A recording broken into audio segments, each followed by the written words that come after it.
আল্লাহ বলে আমি তাকায় তাকায় দেখি তুই করিস কি, কি করিস শুধু আমি দেখতে থাকি আর চিৎকার দিতে থাকি, মান গাররাকা বিরাব্বিকাল কারীম, আমার মতো দয়ালু রব থেকে তোকে দূরে সরাইলো তো সরাইলো কে? আবার এটাও বলেন কুতিলাল ইনসানু মা আকফারা, ও মানুষ সৃষ্টির ভিতরে তোরে শ্রেষ্ঠত্ব দিলাম, তুই অকৃতজ্ঞ হস কি কইরা? সব অকৃতজ্ঞ হয়ে গেলে মনকে বুঝানো যেত, যুক্তি ছিল যে আল্লাহ কোনো সৃষ্টির কোনো বিনিময় নাই, কোনো প্রতিদান নাই, কোনো জান্নাত নাই, কোনো জাহান্নাম নাই, আমাদের প্রতিদান আছে, প্রতিদান আমাদেরকে কিনবেন তো জান্নাত দিয়া কিনবেন। আল্লাহ ঘোষণা দিছে আমি জান্নাত দিয়ে কিনবো, কাগজ দিয়ে না, তোমাকে আমি জান্নাত দিয়ে কিনতে প্রস্তুত। ইন্নাল্লাহ হাশতারা, কোরআন বলে আমি তোমাকে জান্নাত দিয়ে কিনবো। তোমার প্রতিদান আছে, তুমি সুবহানাল্লাহ বলতে দেরি, সৌরজগৎ অর্ধেক নেকি দিয়া ভরতে দেরি হয় না, অথচ সমগ্র সৃষ্টি জন্ম লগ্ন থেকে নিয়ে কিয়ামতের সকাল পর্যন্ত আল্লাহর গুণগান গাবে, গাইতেছে, গাইতেছিল, গাইতে থাকবে। এক সেকেন্ডের জন্য বিমুখ হওয়া এদের জন্য সুযোগ নাই। লা ইয়াকফাল ওয়ালা ইয়ালতাফিত, এদিক ওদিক তাকানোরও সুযোগ নাই, বিমুখ হওয়ারও সুযোগ নাই। তারফাতা আইন, চোখের পলক ঝপতে যতটুকু সময় লাগে এতটুকু সময়ের জন্য আল্লাহ বলে সবগুলা যদি জমা করি তোর এক সুবহানাল্লাহর সামনে বিন্দুও হবে না, বিন্দু। এত বড় বিনিময় দিতেছেন আল্লাহ বলে তুই অকৃতজ্ঞ হলি কি করে? ওই আল্লাহর রহমতের ছোঁয়া আছে দেখা, নাইলে 5 বার ডাকে কে? কে ডাকে? নিজের জন্য ডাকে? আমার জন্যই তো ডাকে, আমাকে মূল্যায়িত করার জন্য, মূল্যবান বানানোর জন্যই তো ডাকে। যতটুকু শুনবো, যতক্ষণ শুনবো বা কথা যতক্ষণ চলে, পরিপূর্ণ মনোযোগ দিয়ে শুনবো, কেননা এটা আল্লাহর আদেশ। ইদা কুরিয়াল কোরআন ফাস্তামিউ, যখন কোরআনই কথা শোনো বা কোরআন শোনো পরিপূর্ণ মনোযোগ দিয়ে শোনো। দ্বিতীয় আল্লাহর আদেশ হলো আনসিতু, পরিবেশটাকে বিলকুল নীরব আর নির্জুম রাখো। এই আদেশ সবার জন্য, দূরে বসেও যে শুনতেছে তার জন্য আদেশ, মনোযোগ দিয়া শোনো, পরিবেশটাকে নির্জুম রেখা শোনো। লাভ কি হবে? লাআল্লাকুম তুরহামুন, তাইলে কিন্তু আল্লাহর রহমতের ছোঁয়া লাগবে, ছোঁয়া। একটা উদাহরণ দিলে বুঝে আসবে ছোঁয়া লাগলে কি হবে। পরশ পাথরের যখন লোহাতে যখন পরশ পাথরের ছোঁয়া লাগে তো লোহা কিসে রূপান্তরিত হয়? আরে বলেন না, স্বর্ণ, ঠিক না? কিন্তু আজ পর্যন্ত কোনো পরশ পাথরের অস্তিত্ব দুনিয়াতে কেউ পায় নাই। যদি পাইতো তাহলে দুনিয়ার কোনো না কোনো মিউজিয়ামে থাকতো, দুনিয়ার কোনো মিউজিয়ামে নাই, আজ পর্যন্ত কেউ পায় নাই। কিন্তু আমি মাইনা নিলাম যে এমন পাথরের অস্তিত্ব দুনিয়াতে আছে যেটাকে আমরা পরশ পাথর বলি। লোহায় ছোঁয়া লাগতে দেরি, সোনা হইতে দেরি হয় না, কিন্তু এটা নাই, এটা সত্য। রহমতের ছোঁয়া যার গায়ে লাগবে, কসম খোদা, সে সোনা হবে, এতে কোনো সন্দেহ নেই। আল্লাহর রহমতের ছোঁয়া লাগা আছে বিদায়ী আমরা বেঁচে আছি। রহমতের ছোঁয়া লাগা যদি না থাকতো তাহলে 2020-এ তো ভাবতেছিলাম কে কখন মরি, ঠিক না? এমনকি স্বামী কাশ দিলে স্ত্রী 10 মাইল দূরে, ঠিক না? স্ত্রী কাশি দিলে স্বামী 10 মাইল দূরে, ঠিক না? এমনকি সন্তান পর্যন্ত কাশি দিলে মা বাবা কাইপা উঠছে, ঠিক না? যে করুণা হইল কিনা, ঠিক না? সত্য তো? হ্যাঁ, বেঁচে আছি কি করে? রহমতের ছোঁয়ার কারণে বেঁচে আছে, নাইলে বাঁচার কোনো ব্যবস্থা আমাদের জন্য ছিল না। আমি দেখাবো আপনাদেরকে, আমার কথায় সুর হবে না তো, কিন্তু মনোযোগ দিলে বুঝে আসবে। রহমতের ছোঁয়া আছে বিদায় আমরা বেঁচে আছি। যুবক, রহমতের ছোঁয়া আছে দেখা তুমি বেঁচে আসো, নাইলে 1 সেকেন্ড বাঁচার ক্ষমতা ছিল না আমাদের। রহমতের ছোঁয়ায় শুধু বাঁচায় রাখছেন, এটাই পরশ পাথর। আমার জীবনের একটা কাহিনী মনে উঠলো, এই জন্য বলতেছি, দেখি যোগসূত্র মিলে কিনা। আমি 6 বার গেছি ক্যামরুন। এবার ক্যামরুন হয়তো অনেকে চিনেন না, ওয়ার্ল্ড কাপ ফুটবলের টিম আছে ওদের। আমি 6 বার গেছি ওই দেশে। ওই দেশে 250 কিলোমিটার জায়গা আছে, জঙ্গল। ওইখানে 1.5টা মানুষ বাস করে, একবারে এতটুকু শর্ট ফিগার। ওরা কোনো জমিনে বাস করে না, ওরা জঙ্গলে গাছে মাচান বানায়, ওই মাচানে বাস করে। মাচান বুঝেন তো? ওটাতে বাস করে ওরা। আর দীর্ঘদিন ধরে এটা ফ্রান্সের আন্ডারে ছিল। ফ্রান্স ওদেরকে সভ্য বানানোর বহু চেষ্টা করছে, আজ পর্যন্ত করে নাই, করতেছে বটে। সারাদিন প্রজেক্টরে ওদেরকে সভ্য বানানোর দেখায়, কেননা ওইখানে অনেক ভাষা আছে, কিন্তু মেইন ভাষা হলো ফ্রান্সিসি। তো ওদেরকে সারাদিন সভ্য হওয়ার প্রজেক্টরে দেখায়। ওদের কাছে ছোট ছোট দাও আছে সবার সাথে, আর কাপড় অতটুকু আছে যেটা না বললেই নয়। কি কি কোনো মতে ডাইকা রাখছে আর কি। আমি 6 বার গেছি,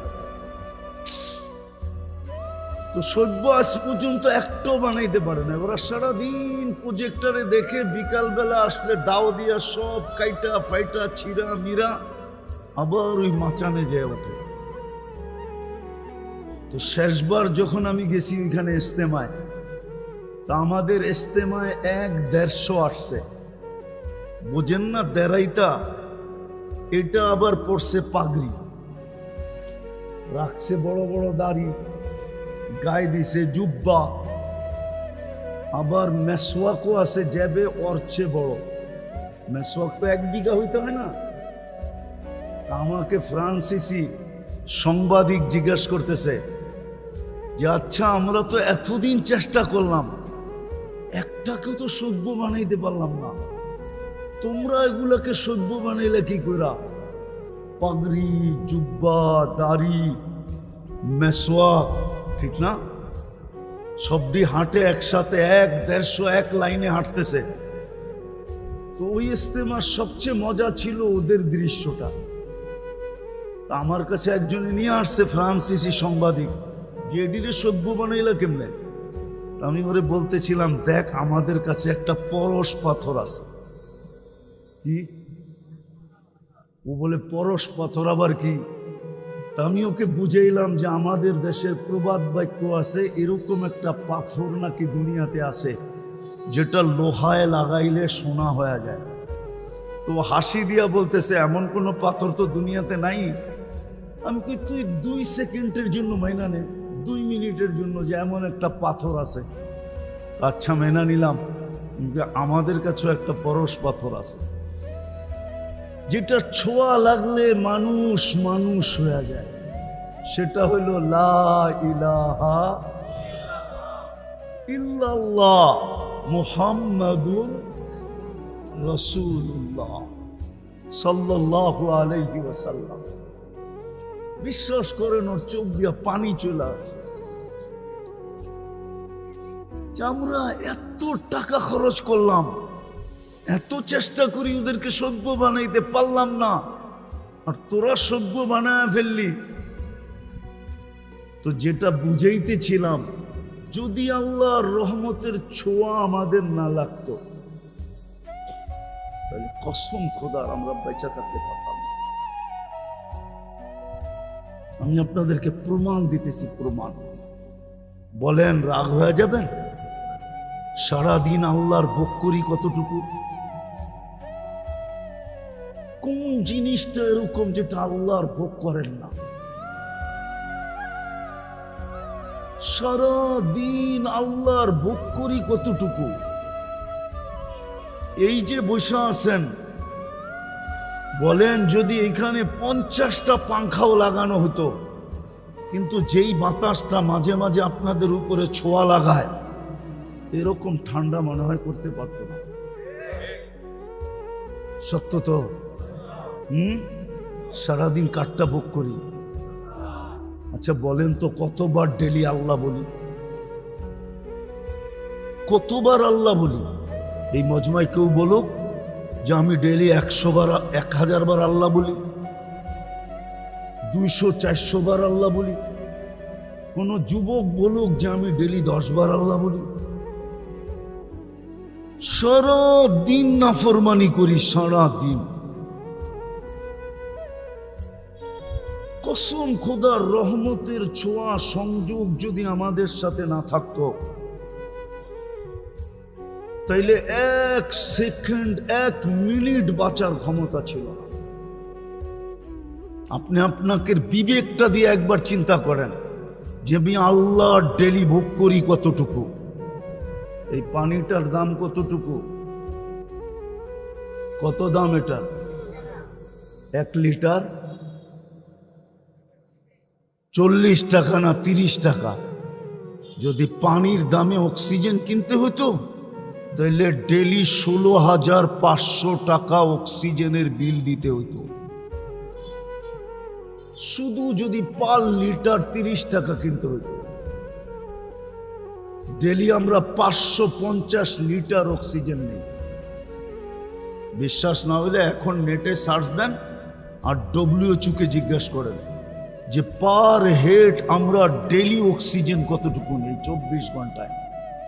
WHO আমার কথাই বলবে 550 লিটার। 1 লিটার 30 টাকা, 550-কে 30 দিয়া গুণ দেন, দেখেন 16,500 টাকা পার ডে বিল হবে। রহমতের ছোঁয়া না লাগলে আপনাকে বিনা পয়সায় দিতেছে, তো দিতেছে কি কইরা?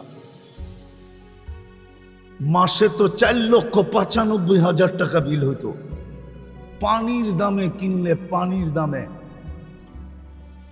1 পয়সা যদি শ্বাসের বিল হইতো। অথচ আমি রূপগঞ্জে বসা বলতেছি, রূপগঞ্জে, থানা তো রূপগঞ্জ, ঠিক না? হ্যাঁ, বাংলাদেশের প্রথম সারির শিল্পপতি যমুনার মালিক আমাদেরকে শিখায় গেছেন করোনা লগ্নে 2020-এ স্বাভাবিক শ্বাসের দাম কত, স্বাভাবিক শ্বাস নেওয়ার দাম কত শিখায় গেছিলেন। উনি ডাক্তারের টিমকে বলছিল, চায়নার ডাক্তারের টিমকে, যখন ভেন্টিলেটর চলতেছিল, যে আমাকে স্বাভাবিক শ্বাস নিতে দাও, এন্টার কোম্পানি আমি তোমাদের নামে লেখা দিব। পেপারে আছে, পেপারে, ওনারা জানে পেপারে আছে।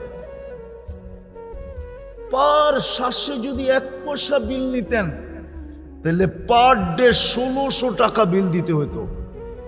আমরা 1,60,000 বার শ্বাস নেই, ছাড়ি আর নেই 1,60,000 বার। 1 পয়সা, 1,60,000 পয়সায় 1600 টাকা হয়। মাসে 48,000 টাকা বিল দিতে হতো।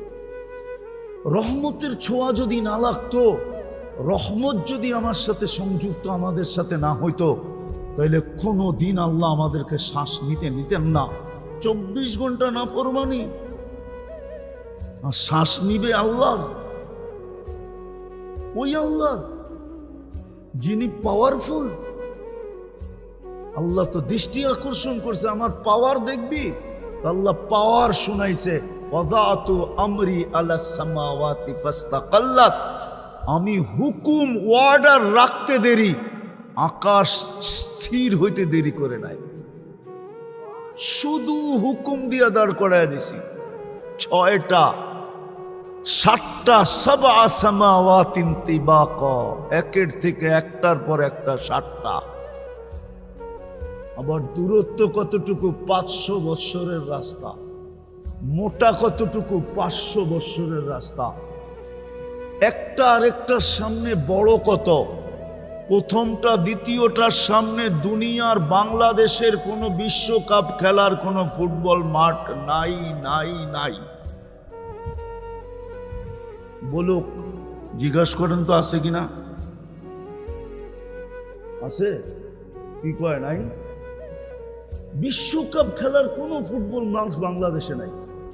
কেননা বিশ্বকাপ যেখানে হবে ওটার জন্য 2 থেকে 2.5 লক্ষ কমসে কম ধারণ ক্ষমতা হইতে হবে, দর্শনার্থীর ধারণ ক্ষমতা হইতে হবে। নাই। দুনিয়ার সবচেয়ে বড় মাঠের মধ্যখানে ফুটবলটা রাখলে মাঠের তুলনায় ফুটবলটা যেরকম ছোট, প্রথম আকাশটা দ্বিতীয়টার সামনে এরকম ছোট, দ্বিতীয়টা তৃতীয়র সামনে, তৃতীয়টা চতুর্থের সামনে, চতুর্থটা পঞ্চমের সামনে, পঞ্চমটা ষষ্ঠের সামনে, ষষ্ঠটা সপ্তমের সামনে। চলেন আপনাদের একটু 7 আকাশের উপরে ঘুরায় নিয়ে আসি। ফাওকা সাবঈ সামাওয়াতিন বাহার, 7 আকাশের উপরে সমুদ্র প্রবাহমান। উমুকুহু কামা বাইনাস সামাই ওয়াল আরদ, আকাশ জমিনের দূরত্ব যতটুকু এতটুকু হলো সমুদ্রের গভীরতা। ফিহি সামানিয়াতু আওয়াল, এর ভিতরে 8 ফেরেশতা দাঁড়ানো। মা ওয়াসালা মা উল বাহরি ইলা রুকবাতিহিন্না, হাঁটু পর্যন্ত সমুদ্রের পানি আসে নাই। 2 জনের দূরত্ব হলো 50 আলফা সানা, 50,000 বৎসরের রাস্তা। এক এক কান্দা হইল মিন শাহনাতি উদুনিহি ইলা আতিকিহি 700 আম, এক এক কান্দা হইল 700 বৎসরের রাস্তা। আলা আনাকিহিম আরশুর রহমান, এদের কাঁধে আল্লাহর আরশ। আর কুরআন বলে ওয়াকানা আরশুহু আলাল মা, আল্লাহর আরশ পানির উপরে। শুধু হুকুম দিয়ে দাঁড় করায় দিছে। উনি হলেন আল্লাহ, শুধু আকাশ না। বাকি হাদিস লম্বা, ওয়াদাতু আলাল আরদি ফাস্তাকাররাত, আল্লাহ বলে জমিনের উপরে হুকুম রাখতে দেরি, পানির উপরে ভাসমান হইতে দেরি হয় না। আমাদের নিচে পানি আর পানি, পাইপ গাললে পানি উঠে করতে কার, পানি না হলে পানির উপরে বিছায়া রাখছেন। এটা উপরের লেয়ারটা পানির উপরে বিছানো, যেটার উপরে আমাদের বসবাস। হুকুম দিয়া বসায় রাখছেন পানির উপরে। এরকম লম্বা হাদিস যার এতটুকু পাওয়ার, আপনি সারাদিন নাফরমানি করবেন আর সারাদিন শ্বাস নিবেন, এটা পসিবল হয়তো হয় কি করে? শুধু রহমতের ছোঁয়ার কারণে। কি রহমতের? ওলামা আমার সাথে একমত হবে, রহমান আর দুনিয়া। আল্লাহ দুনিয়ায় সবার জন্য দয়ালু, রহমতের ছোঁয়া লাগায় রাখছেন। এই জন্য 24 ঘন্টা অক্সিজেন ব্যবহার করি, 1 পয়সা বিল নেন না। 24 ঘন্টা শ্বাস নেই, 1 পয়সা বিল নেন না। 24 ঘন্টা সেবা দিতেছেন, 1 পয়সা বিল নেন না। আমি শরীরটাকে খুলতে পারি আর মিলায়া দিতে পারি বর্তমান প্রযুক্তির সাথে। যে বিল দিয়ে এটা চালাইতে হইলে, প্রযুক্তি দিয়ে চালাইতে হইলে আমি মিলাইতে পারবো। ডেলি 1 কোটি টাকা আপনাকে ব্যয় করতে হইতো, যদিও সবচেয়ে কম দাম ধরি। কসম খোদা, মিলাইয়া দেওয়া যাবে। শিক্ষিত মানুষ ওনারা, আমি বুঝাইতেছি আপনাদেরকে। ডেলি 80,000 বার আপনার আমার ভিতর থেকে কার্বন ডাই অক্সাইড বাইর করে। কতবার? 80,000 বার আপনি শ্বাস নেন, অক্সিজেন যায়। 80,000 বার শ্বাস ছাড়েন, কার্বন ডাই অক্সাইড বাইরে। দুনিয়াতে কোনো মেশিন বাহির হয় না এখন। বিজ্ঞানের হাত ওই পর্যন্ত লম্বা হয় নাই যে কোনো মেশিন আবিষ্কার করছে কারো ভিতরে যদি কার্বন ডাই অক্সাইড জমা হয়ে যায় মেশিন দিয়ে এটাকে কিউর করবে। রব্বে কাবার কসম, এখন পর্যন্ত কোনো মেশিন আসে না। বলুক ওনারা আসছে কিনা, এখন সার্চ দিয়া বলুক, বিজ্ঞানকে জিজ্ঞাসা করুক, আসে নাই। আল্লাহ ডেলি 80,000 বার আমাদের ভিতর থেকে কার্বন ডাই অক্সাইডকে বের করে।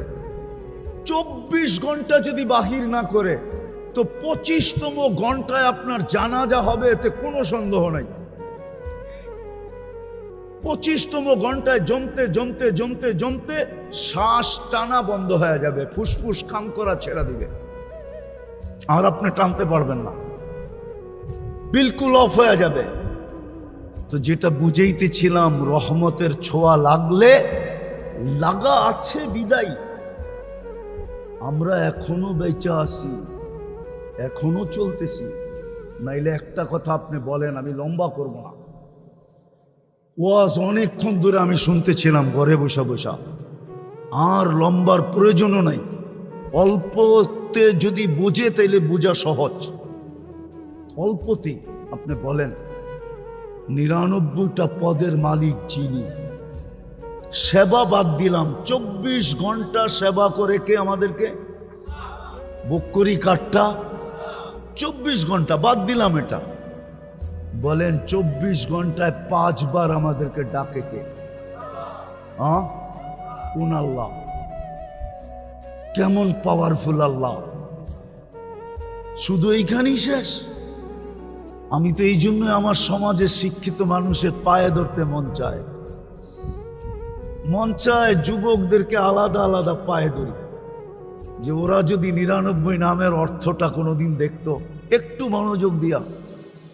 সারা দিনই তো ওরা নেটে থাকে, সারা দিনই তো ওরা গুগলে থাকে, সারা দিনই তো ওরা ইন্টারনেটের সংযোগ ওদের সাথে থাকে। ইন্টারনেট ছাড়া তো ওদের চলে না, খাওয়া ছাড়া তো চলে, কিন্তু ইন্টারনেট না হইলে তো যুবকদের চলে না, ঠিক না? 2 বেলা না খায়া থাকতে পারবে, কিন্তু ইন্টারনেট না হইলে চলবে না, ঠিক না? সত্য তো? হ্যাঁ, ইন্টারনেট ফেল মানে চ্যাট করবে কি করে? হ্যাঁ, একজন আরেকজনকে দেখবে কি করে, ঠিক না? যদিও বারবার স্যাক খায়, যদিও বারবার কি খায়, প্রত্যেক 14 তারিখই ওরা স্যাক খায়। হ্যাঁ, রাগ হও না, বোঝানোর জন্য বলতেছি। চেহারাই বলে যে সব 14 তারিখ আইলেই ছ্যাক খায়। তারপরও কয় না, কয়লা দিলেও ময়লা যায় না, অভ্যাস ছাড়তে পারে না, আবার ফুল দেয়, আবার হোটেলে বয়া খাওয়ায়, আবার পার্সেল দেয়, পারে না কলিজা দিয়া দিতে। তারপরও যদি লেখা দেয় একবার জীবনে I.U, ঠিক না? তাইলেও তো ইজ্জতটা কোনো মতে বাঁচবো বন্ধুদের কাছে, ঠিক না? না আবার খেপা যায় কিনা, গাড়ি আটকায় দেয় কিনা, আবার রূপগঞ্জ, ঠিক না? তো যেটা বুঝাইতেছিলাম, আমার তো মনে হচ্ছে ওদের পাও ধরে বলি, একবার 99 নামের অর্থ দেখো, তাইলে বুঝে আসবে কোন আল্লাহ ডাকে। 99 সিফতের মালিক শুধু আল্লাহ না, যিনি রহমান, যিনি রহিম, যিনি মালিক, যিনি কুদ্দুস, যিনি সালাম, যিনি মুমিন, যিনি মুহাইমিন, যিনি আজিজ, যিনি জব্বার, যিনি মুতাকাব্বির, খালিকুল বারিউল মুসাব্বিরুল গফফারুল কহ্হারুল ওয়াহ্হাবুর রাসাকুল ফাত্তাহুল আলিমুল কাবিদুল বাসিতুল খাফিদুর রাফিউল মুইজ্জুল মুদিল্লুস সামিউল বাসিরুল হাকামুল আদলুল লতীফুল খবীরুল হালিমুল আযীমুল গফুরুশ শাকুরুল আলিয়ুল কবীরুল হাফিজুল মুকিতুল হাসিবুল জলিলুল করিমুর রকিবুল মুজিবুল ওয়াসি আল হাকিমুল ওয়াদুদুল মাজিদুল বাঈসুশ শাহীদুল হাক্কুল ওয়াকিলুল কবিয়্যুল মাতিনুল ওয়ালিয়্যুল হামিদুল মুসি আল মুবদি আল মুঈদ আল মুহয়ি আল মুমীত আল হাইয়্যু আল কাইয়্যুম আল ওয়াজিদ আল মাজিদ আল ওয়াহিদ আল আহাদ আস সামাদ আল কাদির আল মুক্তাদির আল মুকদ্দম আল মুআক্খার আল আউয়াল ওয়াল আখির আল যাহির ওয়াল বাতিন আল ওয়ালি আল মুতাওয়ালি আল বাররু তাওয়াবুল মুনতাকিম আল আফু আর রউফ মালিক আল মুলক যাল জালালি ওয়াল ইকরাম المقسط والجامع والغني والمغني المانع الضار النافع النور الهادي البديع والباقي الوارث الرشيد الصبور جل جلاله যিনি 99টা পদের মালিক উনি ডাকে না আসে তো না আসে কি কইরা অথচ 24 ঘন্টা ভোগ করে ওনারটা সার্ভিস দিতেছেন 24 ঘন্টা ফ্রি উনি রহমতের ছোঁয়া লাগছে দেখেই তো এই অবস্থা রহমতের ছোঁয়া না লাগলে একদিনও পারতেন না হ্যাঁ এই জন্যই তো ওলামা লিখতে বাধ্য হয়েছে রহমান আর দুনিয়া হায় দুনিয়ার সবাইকে রহমতের ছোঁয়া দিয়া দিছেন কিচ্ছু বলেন না শুধু এতটুকু বলে নাযিরুন কাইফা তা'মালুন আল্লাহ বলে আমি তাকায় তাকায় দেখি তুই করিস কি করিস শুধু আমি দেখতে থাকি আর চিৎকার দিতে থাকি মান গাররাকা বিরাব্বিকাল কারীম আমার মতো দয়ালু রব থেকে তোকে দূরে সরাইলো কে আবার এটাও বলেন কুতিলাল ইনসানু মা আকফারা ও মানুষ সৃষ্টির ভিতরে তোরে শ্রেষ্ঠত্ব দিলাম তুই অকৃতজ্ঞ হস কি কইরা সব অকৃতজ্ঞ হয়ে গেলে মনকে বুঝানো যেত যুক্তি ছিল যে আল্লাহ কোনো সৃষ্টির কোনো বিনিময় নাই কোনো প্রতিদান নাই কোনো জান্নাত নাই কোনো জাহান্নাম নাই আমাদের প্রতিদান আছে প্রতিদান আমাদেরকে কিনবেন তো জান্নাত দিয়া কিনবেন আল্লাহ ঘোষণা দিছে আমি জান্নাত দিয়ে কিনবো কাগজ দিয়ে না তোমাকে আমি জান্নাত দিয়ে কিনতে প্রস্তুত ইন্নাল্লাহ হাশতারা কুরআন বলে আমি তোমাকে জান্নাত দিয়ে কিনবো তোমার প্রতিদান আছে তুমি সুবহানাল্লাহ বলতে দেরি সৌরজগৎ অর্ধেক নেকি দিয়া ভরতে দেরি হয় না অথচ সমগ্র সৃষ্টি জন্ম লগ্ন থেকে নিয়ে কিয়ামতের সকাল পর্যন্ত আল্লাহর গুণগান গাবে গাইতেছে গাইতে ছিল গাইতে থাকবে এক সেকেন্ডের জন্য বিমুখ হওয়া এদের জন্য সুযোগ নাই লা ইয়াগফাল ওয়ালা ইয়ালতাফিত এদিক ওদিক তাকানোরও সুযোগ নাই বিমুখ হওয়ারও সুযোগ নাই তারফাতা আইন চোখের পলক ঝপতে যতটুকু সময় লাগে এতটুকু সময়ের জন্য আল্লাহ বলে সবগুলা যদি জমা করি তোর এক সুবহানাল্লাহর সামনে বিন্দুও হবে না বিন্দু এত বড় বিনিময় দিতেছেন আল্লাহ বলে তুই অকৃতজ্ঞ হলি কি করে ওই আল্লাহর রহমতের ছোঁয়া আছে দেখা নাইলে 5 বার ডাকে কে ডাকে নিজের জন্য ডাকে আমার জন্যই তো ডাকে আমাকে মূল্যায়িত করার জন্য মূল্যবান বানানোর জন্যই তো ডাকে এত সুন্দর হইল কি কইরা তো সমগ্র সৃষ্টি বানানোর পরে মানুষ যখন বানাইছেন তা আল্লাহ নিজেই ভাবতেছেন এত সুন্দর সর্বদিকে শ্রেষ্ঠত্বের মুকুট আর কার মাথায় দিল তোর মাথায় দিয়া দিল শ্রেষ্ঠত্ব যখন দিলাম তো দুনিয়ার কাকে দিব তোকেই দিয়া দিলাম আল্লাহ দুনিয়া দিলেন আখেরাত আল্লাহ বলে দুনিয়াই যখন দিয়া দিলাম আখেরাত আর কি করবো এটাও তোকে দিয়া দিলাম যখন দুটোটাই দিলাম তো বাকি সৃষ্টি আর কি করব ওটা তোর অধীন করে দিলাম এই জন্য ফেরেশতা আমাদের অধীন ফেরেশতা আমাদের অধীন এই শরীরটা ফেরেশতা দ্বারা পরিচালিত প্রযুক্তি দিয়া যদি পরিচালিত হইতো তাইলে একজনের বডি পরিচালনা করার জন্য বিরাট বড় একটা প্রজেক্ট লাগতো। দেখামু দুই একটা দেখামু। খাওয়া যখন মুখের কাছে নেন তো ঘ্রাণ কে বলে? কে? কত দ্রুত বলে? নিতে দেরি, বলতে। আচ্ছা, এটা যদি প্যাথোলজি সেন্টারে টেস্ট করতে হতো তাহলে ওনাকে জিজ্ঞাসা করেন তো টাইম কত নিত? সামান্য একটা টেস্ট হইতে করতে আজকালকার অনেক সময় নিয়ে নেয়, ঠিক না? হ্যাঁ, তাহলে সিরিয়াল কত লম্বা দিতে হতো, টাকা কত খরচ হতো, মনে হয় বুঝাইতে পারি না। গেল গ্রানেরটা, গ্রান বইলা দিল মুখে যাবে, এখনো আরো 3 বার চেকিং বাকি। গ্রান বইলা দিল যে মুখে যাবে, সর্বপ্রথম জিহ্বা টেস্ট করলো স্বাদ ঠিক আছে কিনা। যদি 7টা প্রযুক্তি দিয়ে আপনার করতে হইতো তাহলে কত বড় একটা মেশিন লাগতো। ওটাকে চালানোর জন্য অপারেটর লাগতো, কতক্ষণ সময় নিত। জিহ্বা তো টাচ করতে দেরি, বলতে দেরি করে না, স্বাদ ঠিক আছে, পেটে যাবে। কিন্তু তারপরও পেটে যায় না, আবার দাঁত চেক করে কোনো কণা জাতীয় কিছু আছে কিনা।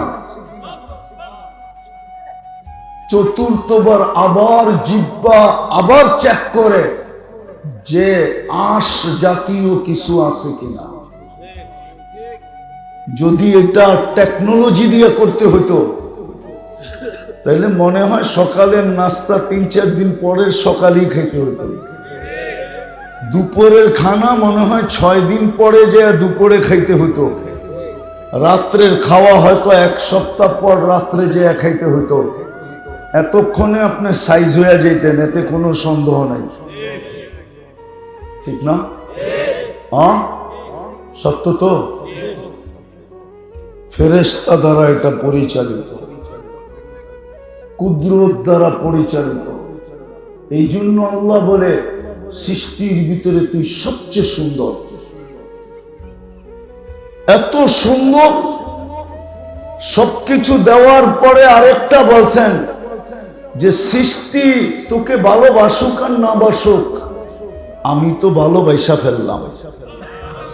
হাদিসে আছে ইন্নী লাকা মুহিব্বা, ইয়া ইবনা আদম ইন্নী লাকা মুহিব্বা। ও আদম সন্তান, ও মানুষ, আমি তোকে ভালোবাসি। ফাবি হুব্বি কুল্লি মুহিব্বা, আমার ভালোবাসার কসম তুই আমাকে একটু ভালোবাসা দেখা। তো যদি রহমতের ছোঁয়া না লাগতো, পরশ না লাগতো, আপনি কোনোদিন মানুষ হতেন, আমিও মানুষ হতাম। রহমতের ছোঁয়া লাগছে বিদায়ী মানুষ, কিন্তু হইলে কি হবে? রাগ হয়ে যাবেন? মনুষ্যত্ব কতটুকু আছে না? যদি থাকতো তাইলে জমিনের সীমানা নিয়ে কেন ঝগড়া করে? যদি থাকতো, যদি থাকতো তাইলে জমিনের সীমানা নিয়ে ঝগড়া করে কি করে? করে না, করে না, করে না, করে না। হ্যাঁ, মনুষ্যত্ব যদি থাকতো তাহলে আরেকজনেরটা ছিনায় নাই কি করা? মনুষ্যত্ব তো নাই। এই জন্যই তো তৈরি করলেন সৃষ্টির সেরা বটে। আমি 2-4টা আপনাদেরকে দেখাইছি, সারা রাত্র দেখানো যায়।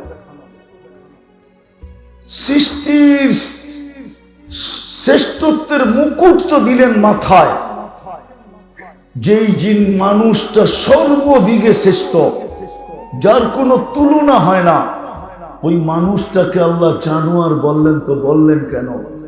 কেননা যখন মনুষ্যত্ব নাই, আল্লাহ বলে তাইলে তুই জানোয়ার না তো কি, উলাইকা কাল আনআম। ছোঁয়া লাগছে বিদায়ী মানুষ, কিন্তু মনুষ্যত্ব নাই। এখন কোরআন চিৎকার দেয় উলাইকা কাল আনআম। এখন আমার বাড়ির কুকুরও আমাকে নিয়ে চিৎকার দেয়। মাঝে মাঝে কুকুর মালিকের সামনেও ঘেউ ঘেউ করে, মালিক বলে খিদা লাগছে, মালিক বলে এমনি আওয়াজ দেয়। আসলে তা না।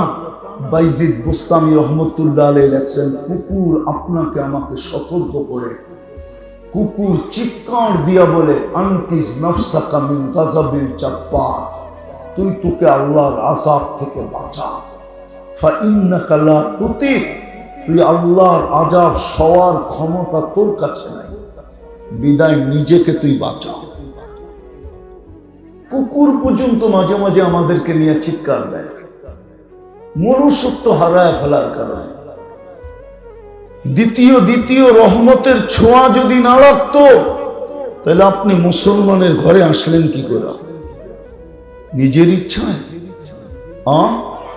বর্তমানে তো 800 কোটি মানুষ, 250 কোটি মাত্র মুসলমান। আপনাকে মুসলমানের ঘরে কে পাঠাইল? রহমতের ছোঁয়া না লাগলে কি করে আসলেন আপনি মুসলমানের ঘরে? বলেন, বলার মানুষ কি করে আসলেন? কি করে আপনি আসলেন মুসলমানের ঘরে যদি রহমতের ছোঁয়া না লাগতো? কোরআন বলে, কোরআন মান ইউরিদিল্লাহু আন ইয়াহদিয়াহু ইয়াশরাহ সাদরাহু লিল ইসলাম। আল্লাহর রহমতের ছোঁয়া যার উপরে লাগে তাকেই আল্লাহ মুসলমানের ঘরে পাঠান। আমি আস্তে আস্তে পিছের থেকে আপনাদেরকে নিয়ে যেতেছি, পিছের থেকে মনোযোগ দিয়ে শুনলে বুঝে আসবে। আবার আমি মিলায়া দিব। মুসলমানের ঘরে আপনাকে রহমতের ছোঁয়া দিয়ে অস্তিত্ব দিলেন। বলেন, ইসলামের রং আপনার ভিতরে আমার ভিতরে কতটুকু? বলেন, ইসলামের রং কতটুকু? ইসলামের রং আপনার আমার ভিতরে কতটুকু? বলেন, কতটুকু ইসলামের রং? রাগ হয়ে গেলেন? আছে ইসলামের রং? ইসলামের রং আপনার আমার ভিতরে আছে নাকি? কতটুকু আছে? ইসলামের রং তো নাই।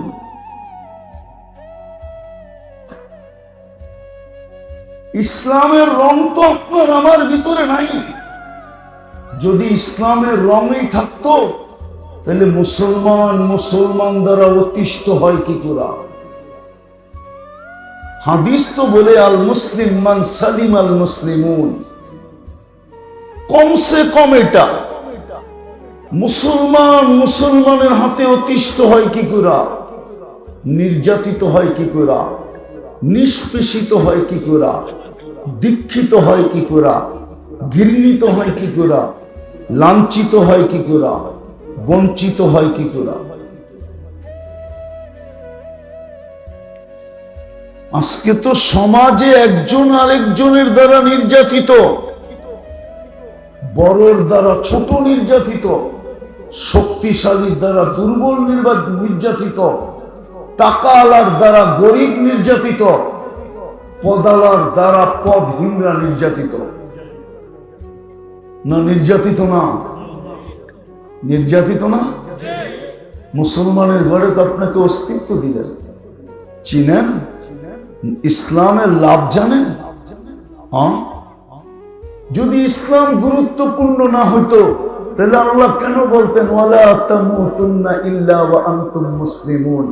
এটা আপনাকে থ্রেট দিছে, আল্লাহ সতর্ক করছে, আমি রহমতের ছোঁয়া দিয়া তোকে মুসলমানের ঘরে অস্তিত্ব দিলাম। খবরদার যদি ইসলাম ছাড়া আস, খবরদার যদি তুই ইসলাম ছাড়া আস। থ্রেট দিছেন আপনাকে, কালকে কি চেহারা দেখাবেন? না বরিশালের প্রবাদ বাক্যই বলবেন? এই অঞ্চলের একটা প্রবাদ বাক্য আছে, যদিও বরিশালের ভাষার সাথে আপনাদের মিল নাই, মুই কি কম বুঝি, মোরে বুঝাইতে হইবে, মোরে জ্ঞান দিতে হইবে না। জানেন এটা বরিশালে যে আছে? কি এটাই ভাবতেছেন? মুসলমানের ঘরে আপনার জন্ম, রহমতের ছোঁয়া দিয়ে আপনাকে মুসলমানের ঘরে অস্তিত্ব দিয়েছেন। এই জন্যই বলছেন তোমাকে রহমতের ছোঁয়া দিয়া মুসলমানের ঘরে পাঠাইলাম, খবরদার যদি ইসলাম ছাড়া আসলাম, ওয়ালা তামুতুন্না ইল্লা ওয়া আনতুম মুসলিমুন। এটা আল্লাহর সতর্কবাণী, খবরদার, তাইলে আমি তোমাকে কিনবো না, জান্নাতের বিনিময়ে কিনবো না। ভাগ্য তো খুলা দিছিলেন বটে, হায় হায় হায় হায়, রং হারা হয়ে আজকে এই দুরবস্থা। তৃতীয় দেখাইতেছি, তৃতীয়, রহমতের ছোঁয়া যদি না লাগতো তো আপনি উম্মতে মুহাম্মদী হতেন কি করে? যে উম্মত হওয়ার জন্য নবীরা চোখের পানি ঝরাইলেন, যে উম্মতের হাতের ছোঁয়া পাওয়ার জন্য দানিয়াল আলাইহিস সালাম মৃত্যুর পরেও 2500 বছর অপেক্ষা করলেন। আমি মনে হয় আপনাদেরকে বুঝাইতে পারতেছি না, আপনাদের চেহারায় বলে আমি আপনাদেরকে বুঝাইতে পারতেছি না। দানিয়াল আলাইহিস সালাম মৃত্যুর পরেও 2500 বছর অপেক্ষা করছেন শুধু উম্মতে মুহাম্মদীর হাতের ছোঁয়ার মাধ্যমে কাফন আর দাফনের জন্য। সাহাবায়ে কেরাম ওনাকে কাফন পরায়া দাফন করছেন। আল্লাহর রাসূল সুসংবাদ দিছিলেন, আসবে একদিন সময়, ইরাক হবে স্বাধীন, পাবে তোমরা দানিয়াল আলাইহিস সালামকে, যিনি তোমাদের অপেক্ষায় অপেক্ষমান। ওই রাসূলের উম্মত বানাইলেন, রহমতের ছোঁয়া দিয়া বলার মানুষ, ভাগ্য খুলা দিলেন। ভাগ্য দৌলত খান না আপনাদের থানার নাম? বুরহানুদ্দিন, ঠিক না? হ্যাঁ, বুরহানুদ্দিনের মানুষ, ভাগ্য খুলা দিলেন। ভাগ্য 80 বৎসরের বুড়াও যদি দৌড়ায়া, 80 বৎসরের বৃদ্ধ যদি 80 বৎসর দৌড়াইতে দৌড়াইতে একটা রাত্র শুধু নিতে পারে, ধরতে পারে, একটা রাত্র যদি পাইতে পারে, মারা যাওয়ার পরে আল্লাহর সামনে উপস্থিত যদি হয়, আর আল্লাহ যদি জিজ্ঞাসা করে কি নিয়ে আসছিস, তো বুক ফুলাইয়া বলতে পারবে এক রাত্র নিয়ে আসছি, এক রাত্র। আল্লাহ যদি রাগ হইয়া জিজ্ঞাসা করে কিরে, 1 বৎসরই তো 365টা রাত্রি, 80 বৎসর রাত্রের সংখ্যা কত হয়? তুমি শুধু এক রাত্র নিয়ে আসো, মানি? আবারও চিৎকার দিয়া বলতে পারবে এক রাত্রই তো 83 বৎসর 4 মাস। আমি তো 80 বৎসর ছিলাম, 80 থেকে 80 বাদ দিয়া দেন, 3 বৎসর 4 মাসের পাওনা আমি আপনার কাছে, আপনি আমার কাছে পাবেন। তো পাবেন কি করে? আপনি কি কোরআনে বলেন না লাইলাতুল কদরি খায়রুম মিন আলফি শাহর? আপনার এই ভাগ্য খুলল কিভাবে? মুহাম্মদুর রাসূলুল্লাহর উম্মত হওয়ার কারণে। রহমতের ছোঁয়া দিয়ে তো আপনাকে উম্মত বানাইলেন। আদম আলাইহিস সালাম তো এই জন্যই বলে, যদিও আমি প্রথম মানুষ, যদিও আমি প্রথম নবী, যদিও আমি প্রথম রাসূল, প্রথম মানুষ, প্রথম নবী, প্রথম রাসূল, শুধু একটা ভুলের কারণে আমাকে 350 বছর কাটাইলেন। জান জান জান, বুরহানুদ্দিনের উলামাদেরকে জিজ্ঞেস করেন, বোলার ওলামাদেরকে জিজ্ঞাসা করেন কতদিন কাদাইছেন, শুধু ভুলের কারণে, গুনাহ না ভুল, 350 বছর কাদায় মাফ করছেন। কিন্তু আপনার ভাগ্য এরকম খুলছেন, সারাদিন গুনাহ করে রাত্রে আল্লাহ ডাইকা ডাইকা মাফ করা যায়। বিশ্বাস হয় না? না মনে হয় না, হয়। এই জন্যই তো ইমাম বুখারী রহমতুল্লাহ আলাইহি লেখছেন, রাতের 3 ভাগের 1 ভাগ যখন অতিবাহিত হয়ে যায়, আল্লাহ প্রথম আকাশে আইসা ডাকতে থাকে, হাল মিন মুস্তাগফির ফাগফির আলা, কে আসিস মাপ চাবি আমি মাফ করে দেব। কিন্তু আফসোস তো এইখানে, জানি না এই মজমায় কেউ আছে কিনা যে ঘুমানোর সময় হাত উঠায় ঘুমায়। একজনও তো মনে হয় হবে না, একজনও মনে হয় নাই যে ঘুমানোর সময় হাত দুইটা উঠায় ঘুমায়। এই ভাইবা যে উঠাইলে সকাল হবে, না উঠাইলে পরকাল হবে, বিদায় আমি ঘুমাইতে চললাম, তওবা কইরা ঘুমাইলাম। হাত দুটো উঠায় তওবা করে এই মজমায় একজনও মনে হয় নাই। রাগ হয়ে গেলেন? উচিত কি ছিল না? হ্যাঁ, নাই বুরহানুদ্দিন এরকম কোন নারী যে এখনো আঁচল দিয়ে চোখের পানি মোছে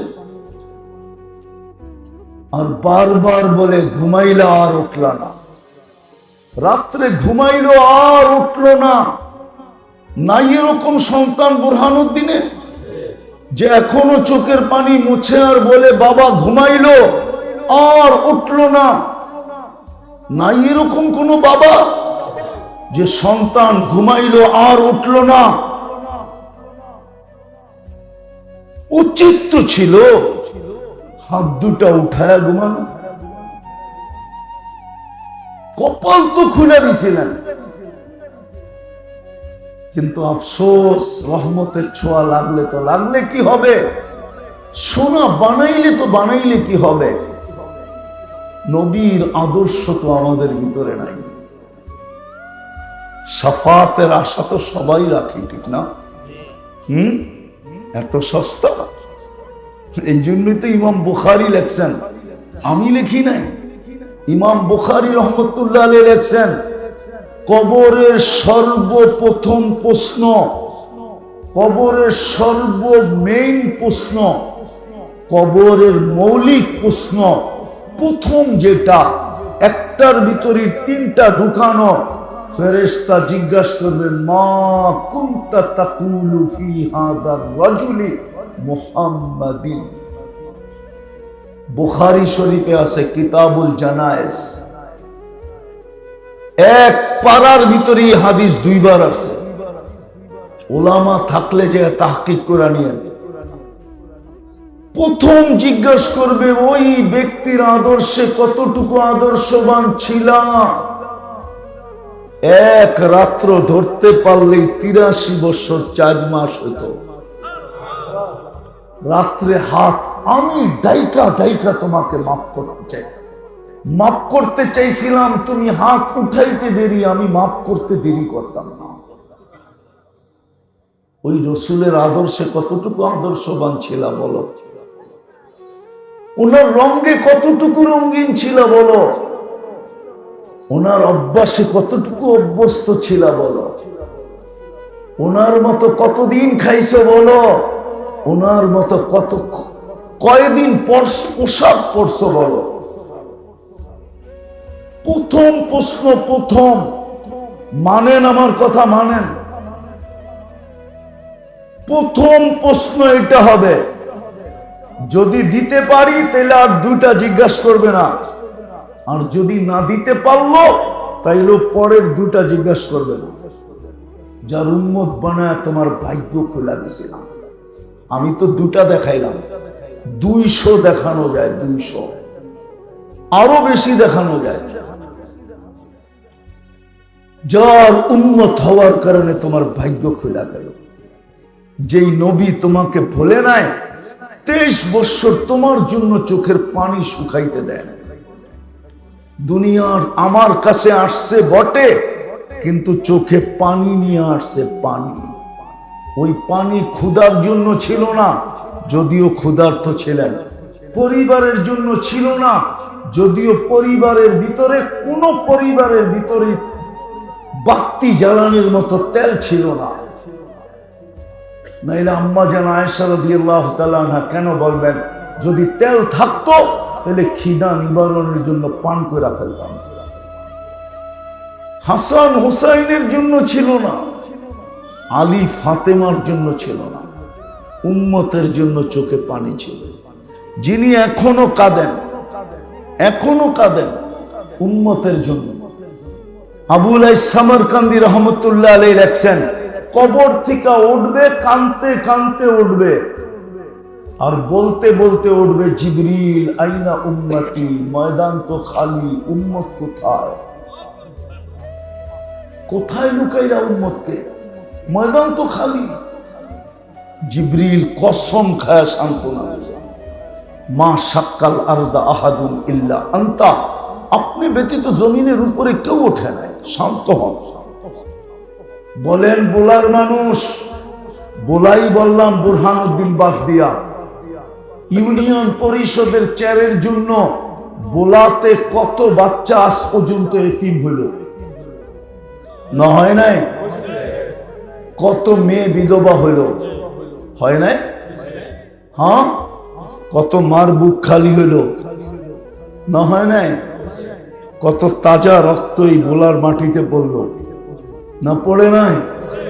আপনার আমার নবী তো কিয়ামতের দিন মাকামে মাহমুদ পাবেন। কুরআন তো এটাই বলে, ফাতাহাজ্জাত বিহি নাফিলাতাল লাক আসা আইয়াবা আসাকা রাব্বুকা মাকামাম মাহমুদা। আজানের দোয়া তো এটাই বলে যে মাকামে মাহমুদ মিলবে, কিন্তু আপনার আমার নবী তো চেয়ারে বসা দেখবে না, 3 জায়গায় দৌড়াইতে থাকবে।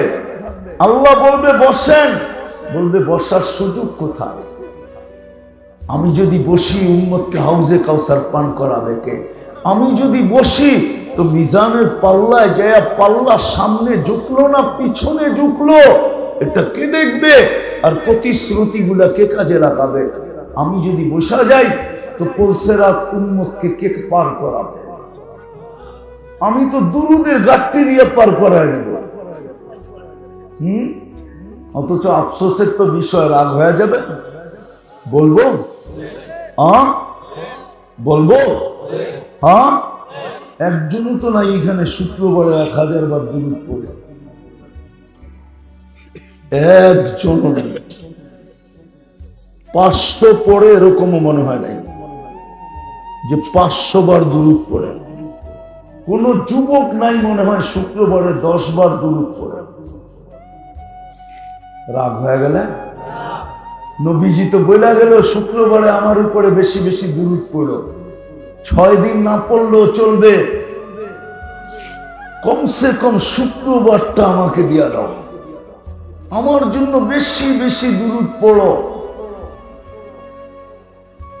কার জন্য? ওনার জন্য।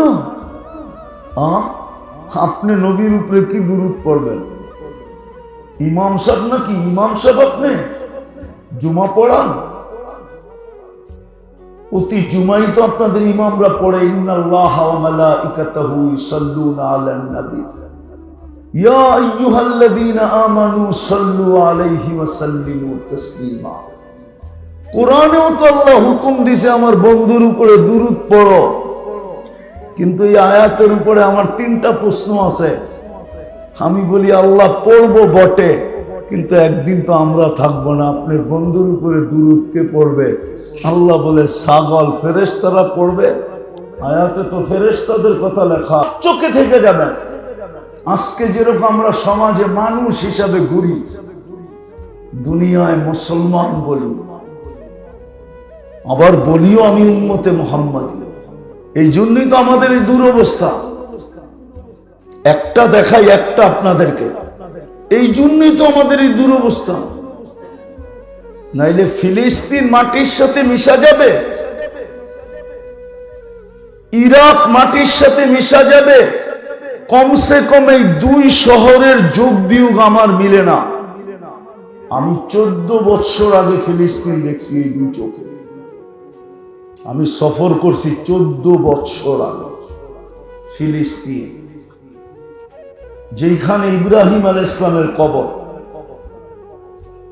যেখানে মুসা আলাইহিস সালামের কবর, যেখানে 70 জন নবীর কবর চিহ্নিত, 1.25 লক্ষ সাহাবায়ে কেরামের কবর যেখানে চিহ্নিত। আরে না, 45,000 সাহাবাদের কবর যেখানে। মুসলমানের প্রথম কিবলা যেখানে, মুহাম্মদুর রাসূলুল্লাহ নামাজ পড়ছেন যেই দিকে মুখ করে, মেরাজের রাত্র 1.25 লক্ষ নবী, 1.25 লক্ষ নবী রাসূল সশরীরে উপস্থিত ছিলেন যেখানে, মুহাম্মদুর রাসূলুল্লাহ ইমামতি করছেন যেখানে, ওটা মাটির সাথে মিশে যাবে না? বলেন কেন? মিশেই তো গেছে। আছে কি? 1 বছর 16 মাসে আছে কি? কি আছে? উচিত তো ছিল একটাও যেন বোম না ফাটে।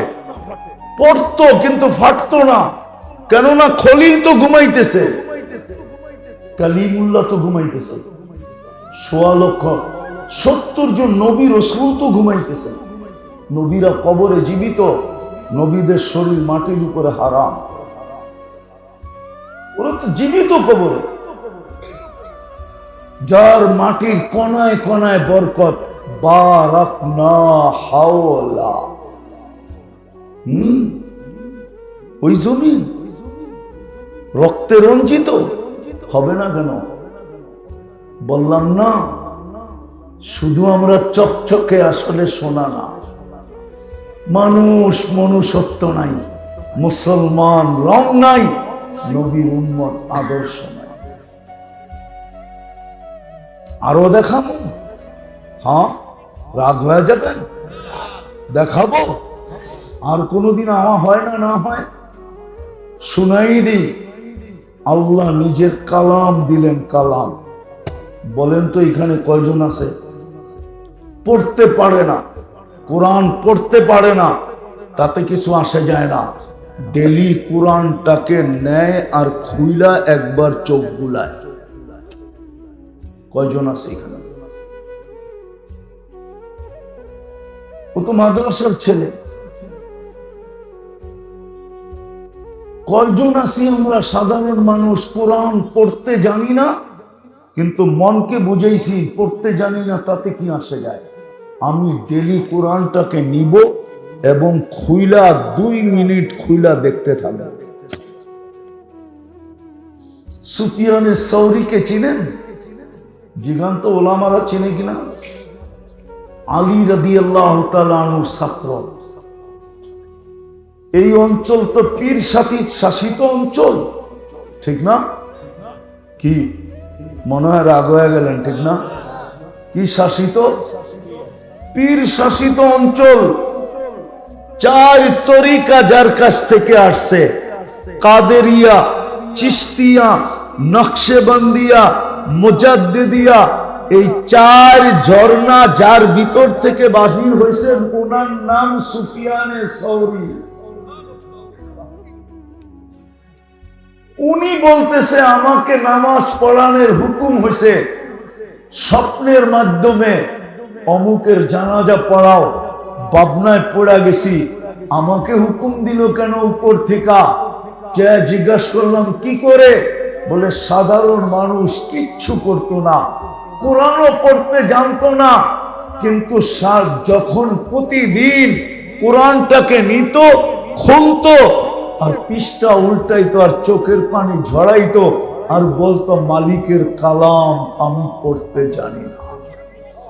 সুফিয়ান চিৎকার দিয়া বলতেছে, সৌরি রহমতুল্লাহ আলাইহি, সুফিয়ানে সৌরি বলে হাদা হুয়া, এটাই ওইটা, যার কারণে এত উচ্চ মর্যাদা। আল্লাহ 2টা সূরা পড়ছিলেন 1000 বছর আগে, সমগ্র সৃষ্টির 1000 বছর আগে। কত? আর দোনোটা সূরারই প্রথম শব্দটা বন্ধুর নাম। বন্ধু চিনেন? আরে বলেন না কে? মুহাম্মাদুর, পুরা বলেন, পুরা মুহাম্মাদুর। শর্টকাট বলা এটি সব বেয়াদবি। শর্টকাট বলা কি? মুহাম্মদ সাল্লাল্লাহু আলাইহি ওয়াসাল্লাম বলা বেয়াদবি। আল্লাহই তো কোনোদিন বন্ধুকে নাম ধরে ডাকেন না, আপনি কে মুহাম্মদ বলা? আপনি বলবেন আমি সাল্লাল্লাহু আলাইহি ওয়াসাল্লাম পড়ছি, রাখেন না আপনার সাল্লাল্লাহু আলাইহি ওয়াসাল্লাম। আল্লাহই তো কোনোদিন বন্ধুকে মুহাম্মদ বলে ডাকে না, বলো হুজুররা। অথচ মুসা আলাইহিস সালামকে ডাকছে ইয়া মুআমা তিলকা বিয়ামিনিকা ইয়া মুসা।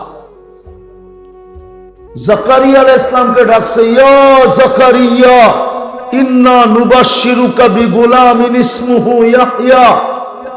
ইয়াহইয়া আলাইহিস সালামকে ডাকছেন ইয়া ইয়াহইয়া খুযিল কিতাবা বিকুওয়া, দর কিতাব।